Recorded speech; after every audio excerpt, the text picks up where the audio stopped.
नमस्कार दोस्तों, आप सभी का स्वागत है आपका अपने यूट्यूब चैनल पढ़ाई तक में। दोस्तों, आज की इस वीडियो में सीजीपीएससी के द्वारा आयोजित चपरासी भर्ती परीक्षा 2022 के दोस्तों भारत के सामान्य ज्ञान से भारत का संविधान, भारत के मुख्य संवैधानिक प्रावधान, सूचना का अधिकार एवं लोकतंत्र से संबंधित महत्वपूर्ण एमसीक्यू प्रश्नों को देखने वाले हैं। दोस्तों, इस टॉपिक से एक दो प्रश्न हर परीक्षाओं में पूछे जाते हैं। तो चलिए फ्रेंड्स, आज की इस वीडियो को शुरू करते हैं। तो आज का हमारा सबसे पहला प्रश्न है दोस्तों। प्रश्न पहला देखिए, भारत में संसदीय प्रणाली की सरकार है क्योंकि यहाँ पर क्या चलता है दोस्तों, क्योंकि यहाँ पर चलता है मंत्रिपरिषद लोकसभा के प्रति उत्तरदायी होते हैं। इसी कारण दोस्तों भारत में संसदीय प्रणाली की सरकार है। ठीक है, तो इसी कारण दोस्तों ऑप्शन डी हमारा सही आंसर हो जाएगा। अगला प्रश्न देख लेते हैं दोस्तों। प्रश्न दूसरा देखिए, गिरीश चंद्र मुर्मू बने हैं भारत के गिरीश चंद्र मुर्मू बने हैं दोस्तों भारत के 14वें नियंत्रक एवं महालेखा परीक्षक। ठीक है, तो ऑप्शन सी हमारा करेक्ट आंसर हो जाएगा। अगला प्रश्न है दोस्तों। प्रश्न तीसरा, एक अंतर्राज्यीय परिषद की स्थापना की जा सकती है। तो देखिए दोस्तों, एक अंतर्राज्यीय परिषद की जो स्थापना है वो किया जा सकता है राष्ट्रपति के द्वारा। तो ऑप्शन बी हमारा सही आंसर हो जाएगा, राष्ट्रपति के द्वारा। ठीक है, अगला प्रश्न है दोस्तों। प्रश्न चौथा, निम्नलिखित में से कौन सा संविधान संशोधन अधिनियम गुड्स एंड सर्विस टैक्स का प्रावधान करता है। तो ये करता है दोस्तों 101वां संविधान संशोधन अधिनियम 2016 के तहत। ठीक है, तो ऑप्शन डी हमारा सही आंसर हो जाएगा। अगला प्रश्न है दोस्तों। प्रश्न पांचवा, निम्नलिखित मूल अधिकारों के किस संवर्ग में अस्पृश्यता के रूप में किए गए विवेदन के विरुद्ध संरक्षण समाविष्ट है। तो इसका जो सही आंसर हो जाता है दोस्तों ऑप्शन डी यानी कि समता का अधिकार। ठीक है, अगला प्रश्न देख लेते हैं दोस्तों। प्रश्न छठवां, भारत के संविधान का कौन सा अनुच्छेद अपनी पसंद के व्यक्ति से विवाह करने के लिए किसी व्यक्ति के अधिकार को संरक्षण देता है। तो ये दोस्तों कौन सा अनुच्छेद है, ये दोस्तों अनुच्छेद 21। ठीक है, तो ऑप्शन बी हमारा सही आंसर हो जाएगा। यानी कि दोस्तों अनुच्छेद 21 के अनुसार अपनी पसंद के व्यक्ति से विवाह करने के लिए किसी व्यक्ति के अधिकार को संरक्षण देता है। ठीक है, ये हो जाता है दोस्तों अनुच्छेद 21। अगला प्रश्न है प्रश्न 7। ठीक है, भारत एक गणराज्य है क्योंकि दोस्तों यहाँ पर क्या चलता है, देखिए शासन का स्वरूप लोकतांत्रिक है, नहीं है, बिल्कुल नहीं है। ठीक है, शासन का स्वरूप संसदीय है, ये भी बिल्कुल नहीं है। ठीक है, राष्ट्रपति का निर्वाचित है, जो राष्ट्रपति का जो पद है दोस्तों वो निर्वाचित होता है, बिल्कुल सही है। ठीक है, और राष्ट्रपति का पद कार्यकाल जो एक निश्चित समय के लिए होता है दोस्तों, ये भी बिल्कुल सही है। ठीक है, क्योंकि जो राष्ट्रपति का जो कार्यकाल है वो 5 साल के लिए ही होते हैं। तो ऑप्शन चौथा भी सही है। और पांचवा है दोस्तों, शासन में कोई भी पद वंशानुगत नहीं है, ये भी बिल्कुल सही है। क्योंकि दोस्तों यहाँ पर शासन में कोई भी जो पद होते हैं वो वंश के अनुगत नहीं है। ठीक है, यानी कि जो शासन में कोई भी जो पद होते हैं वो वंश के अनुगत नहीं है। क्योंकि देखिए, अगर कोई राष्ट्रपति है तो उसका लड़का थोड़े राष्ट्रपति बन जाएगा, नहीं बनेगा ना। तो इसी कारण दोस्तों जो शासन है उसके अंतर्गत जो वंश है वो अपने अनुक्रम में नहीं है। तो ये बिल्कुल सही है, पांचवा भी। इसी कारण दोस्तों जो हमारा सही आंसर हो जाएगा ऑप्शन सी, यानी कि तीसरा, चौथा और पांचवा पॉइंट हमारा सही आंसर हो जाएगा। ठीक है, अगला प्रश्न दोस्तों। प्रश्न 8वां, सही क्या है। देखिए यहाँ पर देखिए दोस्तों, पहला ऑप्शन है राष्ट्रपति का कार्यकाल 5 वर्ष का होता है, बिल्कुल सही है। ठीक है, राष्ट्रपति का जो कार्यकाल है दोस्तों वो 5 वर्ष का ही होता है। दूसरा है दोस्तों, उपराष्ट्रपति का जो कार्यकाल है 5 वर्ष का होता है, ये भी बिल्कुल सही है। ठीक है, क्योंकि जो राष्ट्रपति होते हैं एवं उपराष्ट्रपति होते हैं दोनों का एक निश्चित ही समय होता है, मतलब कि दोनों के लिए 5 वर्ष के ही यहाँ पर पद ग्रहण होते हैं। ठीक है, तो ये भी बिल्कुल सही है दोस्तों। तीसरा है दोस्तों, लोकसभा का कार्यकाल 5 वर्ष का होता है, ये भी बिल्कुल सही है। क्योंकि दोस्तों राज्यसभा का कार्यकाल भी 5 वर्ष के लिए होते हैं। तो इसी कारण दोस्तों ऑप्शन पहला, दूसरा और तीसरा हमारा करेक्ट आंसर हो जाएगा। तो इसी कारण ऑप्शन सी हमारा सही आंसर हो जाएगा। ठीक है, अगला प्रश्न है दोस्तों। प्रश्न 9वां, भारत में संघीय व्यवस्था है क्योंकि यहाँ पर देखिए दोस्तों ऑप्शन पहला है शक्तियों का विकेंद्रीकरण होता है, बिल्कुल सही है। राज्य सरकारों का अस्तित्व होता है, ये भी सही है। लिखित एवं कठोर संविधान होता है, ये भी बिल्कुल सही है, ठीक है। लेकिन राष्ट्रपति का पद निर्वाचित होना, ये बिल्कुल गलत है। क्योंकि दोस्तों देखिए, राष्ट्रपति का पद निर्वाचित होने से भारत में संघीय व्यवस्था होता है क्या? नहीं होता, ठीक है। तो इसी कारण ऑप्शन पहला, दूसरा और तीसरा हमारा सही आंसर हो जाएगा। इसी कारण दोस्तों ऑप्शन सी हमारा करेक्ट आंसर हो जाएगा, पहला, दूसरा और तीसरा ऑप्शन, ठीक है। अगला प्रश्न है दोस्तों, प्रश्न 10वां, इनमें से कौन सा क्षेत्रीय दल है? तो देखिए दोस्तों, यहाँ पर कौन सा क्षेत्रीय दल है, यहाँ पर हमें ऑप्शन में दिया है। ऑप्शन पहला है दोस्तों तेलुगु देशम पार्टी, ऑप्शन दूसरा है दोस्तों आम आदमी पार्टी, ऑप्शन तीसरा है दोस्तों अकाली दल और ऑप्शन चौथा है दोस्तों तृणमूल कांग्रेस। तो इसका सही आंसर हो जाए दोस्तों ऑप्शन पहला, दूसरा और तीसरा, ठीक है। यानी कि तेलुगु देशम पार्टी, आम आदमी, अकाली दल, ये तीनों है दोस्तों एक क्षेत्रीय दल। इसी कारण ऑप्शन सी हमारा सही आंसर हो जाएगा, पहला और दूसरा, तीसरा ऑप्शन, ठीक है। अगला प्रश्न दोस्तों, प्रश्न 11वां, भारत के संविधान का कौन सा भाग कल्याणकारी राज्य के आदर्श की घोषणा करता है? देखिए दोस्तों, भारत के संविधान का कौन सा भाग है जो कल्याणकारी राज्य के आदर्श की घोषणा करता है? तो इसका सही आंसर हो जाएगा दोस्तों ऑप्शन ए, यानी कि राज्य की नीति के निर्देशक तत्व, ठीक है। तो ऑप्शन ए हमारा सही आंसर हो जाएगा। अगला प्रश्न है दोस्तों, प्रश्न 12, ठीक है। देखिए, निम्नलिखित कथनों पर विचार कीजिए। तो यहाँ पर देखिए दोस्तों, पहला ऑप्शन है संसद अधिनियम 1959 कई पदों को लाभ का जो पद है उनके आधार पर नरहरता से छूट देता है, ठीक है। ऑप्शन दूसरा है दोस्तों उपर्युक्त अधिनियम 5 बार संशोधित किया गया था। ऑप्शन तीसरा है दोस्तों शब्द लाभ पद भारत के संविधान में भली भांति परिभाषित किया गया। तो यहाँ पर देखिए 4 ऑप्शन दिया हुआ है, तो ऑप्शन ए हमारा सही आंसर हो जाएगा, यानी कि एक, पहला और दूसरा, ठीक है।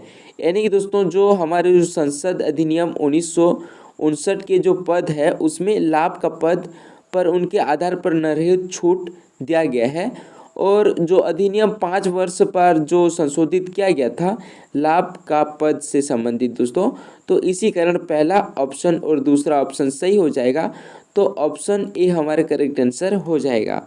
अगला प्रश्न दोस्तों, प्रश्न 13, देखिए, किसी पार्टी को एक राज्य पार्टी के रूप में मान्यता तभी मिल सकती है जब, देखिए ऑप्शन पहला है वह संबंधित राज्य के किसी आम विधानसभा चुनाव में पड़े कुल वैध मतों का 6% प्राप्त कर पाई हो, ठीक है। दूसरा ऑप्शन है दोस्तों वह संबंधित राज्य के किसी आम विधानसभा चुनाव में 2 सीट जीत पाई हो। तीसरा है दोस्तों यह संबंधित राज्य के किसी आम लोकसभा चुनाव में पड़े कुल वैध मतों का 4% प्राप्त कर पाई हो। और ऑप्शन चौथा है दोस्तों वह संबंधित राज्य के किसी आम लोकसभा चुनाव में पड़े कुल वैध मतों का 6% प्राप्त कर पाई हो। तो देखिए दोस्तों कि किसी पार्टी को एक राज्य पार्टी के रूप में तभी मान्यता मिल सकती है जब दोस्तों उसके जो संबंधित राज्य हैं उनमें से विधानसभा चुनाव में कुल वैध पदों का दोस्तों 6% प्राप्त कर पाई हो, ठीक है। और आ जाते हैं दोस्तों वह संबंधित राज्य के किसी आम विधानसभा में चुनाव 2 बार जीत पाई हो, ठीक है, यानी कि 2 सीटों में जीत पाई हो, तभी ही उसको राज्य पार्टी के रूप में मान्यता मिल सकती है। तो इसी कारण दोस्तों ऑप्शन ए हमारा सही आंसर हो जाएगा, केवल पहला और दूसरा, ठीक है। अगला प्रश्न देख लेते हैं दोस्तों, प्रश्न 4, ठीक है। देखिए, भारत में एक राजनीतिक दल का विलय दूसरे राजनीतिक दल से निम्नलिखित में से किस स्थिति में मान्यता होगा? देखिए दोस्तों, भारत में एक राजनीतिक दल का विलय दूसरे राजनीतिक दल में निम्नांकित में से किस स्थिति में मान्यता प्राप्त होगी? तो इसका जो सही आंसर हो जाएगा दोस्तों ऑप्शन सी, यानी कि जब विधान दल के कम से कम 2/3 सदस्य ऐसे होंगे जो दोस्तों विलय के रूप में सहमत हो पाई हो, तो उसी को ही दोस्तों यहाँ पर स्थिति मान्य होंगे, ठीक है। अगला प्रश्न देख लेते हैं दोस्तों, प्रश्न 15वां। देखिए 15वां में ये पूछा गया है कि संविधान में क्या नहीं लिखा गया है। तो देखिए दोस्तों संविधान में क्या नहीं लिखा गया है, तो ऑप्शन पहला है भारतीय शासन व्यवस्था संघीय होगी। दूसरा ऑप्शन है दोस्तों भारतीय शासन व्यवस्था संसदीय होगी। तीसरा है दोस्तों भारत में राष्ट्रपति संवैधानिक प्रधान होगा। और चौथा ऑप्शन है दोस्तों प्रधानमंत्री मंत्रिमंडल का अध्यक्ष होगा। तो इसका जो सही आंसर हो जाएगा दोस्तों, पहला, दूसरा, तीसरा बिल्कुल गलत है। ठीक है, पहला, दूसरा, तीसरा, चौथा बिल्कुल गलत है दोस्तों, इनमें से कोई नहीं होगा। ठीक है, तो ऑप्शन डी हमारा सही आंसर हो जाएगा। यानी कि दोस्तों देखिए, संविधान में ऐसा कोई लिखा गया नहीं है। ठीक है, तो ऑप्शन डी हमारा सही आंसर हो जाएगा। अगला प्रश्न है दोस्तों, प्रश्न 16वां। देखिए, सूचना का अधिकार के विषय में सही क्या है। देखिए दोस्तों, सूचना का अधिकार क्या होता है कि एक कानूनी अधिकार होता है। जो सूचना का अधिकार होता है दोस्तों, कानून के द्वारा दिया गया एक अधिकार होता है। तो इसी कारण ऑप्शन बी सही हो जाएगा। यानी कि एक कानून अधिकार को ही हम एक सूचना के अधिकार के रूप में देख सकते हैं। ठीक है, तो ऑप्शन बी सही हो जाएगा। अगला प्रश्न दोस्तों, प्रश्न 17वां। देखिए, बजट के विषय में सही क्या है। बजट के विषय में दोस्तों सही क्या है, ये हमें पता लगाना है। तो देखिए, बजट दोस्तों मंत्रिमंडल द्वारा स्वीकृत किया जाता है, ये बिल्कुल सही है। ठीक है, और दोस्तों और इसमें से आ जाता है कि जो बजट है उनमें से दोस्तों राष्ट्रपति का हस्ताक्षर आवश्यक रूप से ही रहता है। तो ऑप्शन दूसरा भी सही हो जाएगा। और अगला हो जाएगा दोस्तों, देखिए, सदन अनुदान मांगों में वृद्धि नहीं कर सकता। कोई भी सदन है दोस्तों, वो मांगों में वृद्धि अपने अनुसार नहीं कर सकता। तो ऑप्शन पाँचवा भी सही हो जाएगा। और देखिए दोस्तों, सदन यदि बजट पारित नहीं करता तो मंत्रिमंडल को त्यागपत्र देना पड़ता है, ये भी बिल्कुल सही है। देखिए, कोई सदन रहता है दोस्तों, अगर बजट को पारित नहीं करता तो मंत्रिमंडल उस पद से त्यागपत्र देना आवश्यक ही पड़ता है। तो ऑप्शन छठवां भी सही हो जाएगा। तो इसी कारण दोस्तों ऑप्शन सी, पहला, दूसरा, पाँचवा, छठवां हमारा सही आंसर हो जाएगा।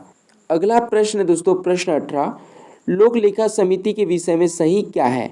देखिए, इसमें से दोस्तों जो 15 सदस्य होते हैं वो लोकसभा के होते हैं, और 7 सदस्य होते हैं दोस्तों वो राज्यसभा से चुने जाते हैं। ठीक है, तो ऑप्शन पहला हमारा सही आंसर हो जाएगा। और तीसरा ऑप्शन देखिए दोस्तों, कि जो सदस्य है वो अनुपातिक प्रतिनिधित्व प्रणाली के एकल संक्रमणीय मत पद्धति के आधार पर चुने जाते हैं, ये बिल्कुल सही है दोस्तों, तीसरा ऑप्शन भी। और इनमें से दोस्तों जो समिति का जो कार्यकाल है वो 1 वर्ष का होता है।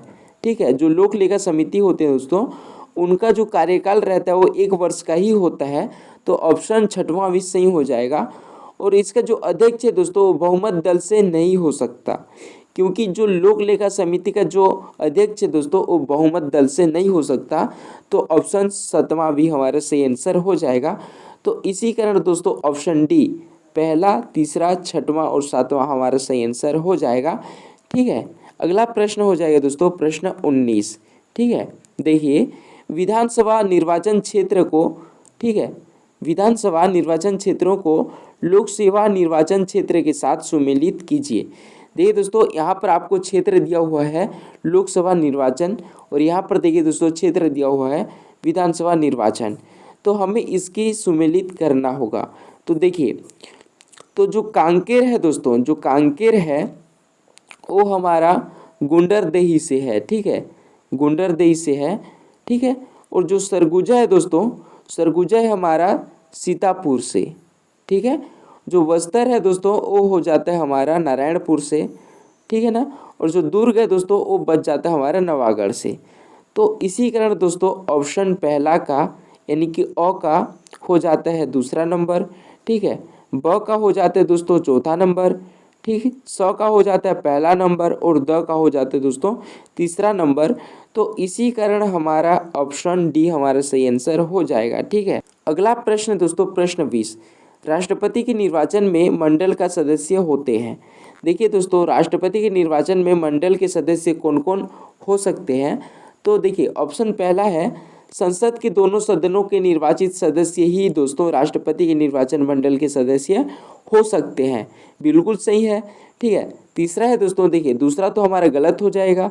तीसरा होता है दोस्तों सभी राज्यों की विधानसभाओं को निर्वाचित सदस्य ही राष्ट्रपति के निर्वाचन मंडल के सदस्य हो सकते हैं। तो तीसरा भी सही हो जाएगा दोस्तों, दिल्ली और पुडुचेरी विधानसभाओं को निर्वाचित सदस्य भी हो सकते हैं राष्ट्रपति के निर्वाचन मंडल के सदस्य। ठीक है, तो इसी कारण दोस्तों ऑप्शन पहला, तीसरा और जो चौथा है वो हमारा तो ऑप्शन डी हमारा सही आंसर हो जाएगा। अगला प्रश्न है दोस्तों, प्रश्न 21, यदि मृत्यु, त्याग पत्र अथवा हटाए जाने की स्थिति में भारत के राष्ट्रपति का पद रिक्त हो जाता है तो उस समय जो राष्ट्रपति का पद है दोस्तों कौन कार्यभार संभालता है। तो देखिए दोस्तों, अगर राष्ट्रपति का मृत्यु हो जाता है मान लो, या त्याग पत्र दे देते हैं, या फिर उन्हें अपने पद से हटाए जाते हैं, तो उनका जो कार्यभार है दोस्तों वो संभालते हैं उपराष्ट्रपति। तो ऑप्शन सी हमारा सही आंसर हो जाएगा। अगला प्रश्न है दोस्तों प्रश्न 22। देखिए, संसदीय सचिवों को पद की जो शपथ है वो कौन दिलाता है। तो देखिए दोस्तों, जो संसदीय सचिव का जो पद है वो उनका जो शपथ है वो दिलाता है दोस्तों मुख्यमंत्री। ठीक है, तो ऑप्शन बी सही हो जाएगा। अगला प्रश्न है दोस्तों प्रश्न 23। किस विषय में राज्यपाल के लिए मुख्यमंत्री का परामर्श मानना आवश्यक है। देखिए दोस्तों, किस विषय में राज्यपाल के लिए मुख्यमंत्री का परामर्श मानना आवश्यक है। तो इसका जो सही आंसर हो जाएगा ऑप्शन सी, मंत्रियों के मध्य विभागों का वितरण करने के लिए दोस्तों राज्यपाल के लिए मुख्यमंत्री का परामर्श मानना आवश्यक रहता है। अगला प्रश्न हो जाएगा दोस्तों प्रश्न 24। देखिए, भारतीय संविधान के अनुच्छेद 324 के द्वारा निम्नलिखित में से किस स्वतंत्र संस्था के गठन का प्रावधान किया गया। देखिए दोस्तों, भारतीय संविधान अनुच्छेद 324 के द्वारा यहाँ पर निर्वाचन आयोग का प्रावधान किया गया। ठीक है, स्वतंत्र संस्था का गठन किया गया निर्वाचन आयोग के द्वारा। तो ऑप्शन ए हमारा सही आंसर हो जाएगा। अगला प्रश्न हो जाता है दोस्तों प्रश्न 25। देखिए, भारतीय संविधान के निम्नलिखित में से किस एक संशोधन द्वारा राष्ट्रपति को कोई भी मामला मंत्रिपरिषद द्वारा पुनर्विचार किए जाने के लिए वापस भेजने का अधिकार दिया गया है। तो ये दोस्तों कौन से विचार होते हैं, तो 44वें। ठीक है, तो ऑप्शन डी हमारा सही आंसर हो जाता है।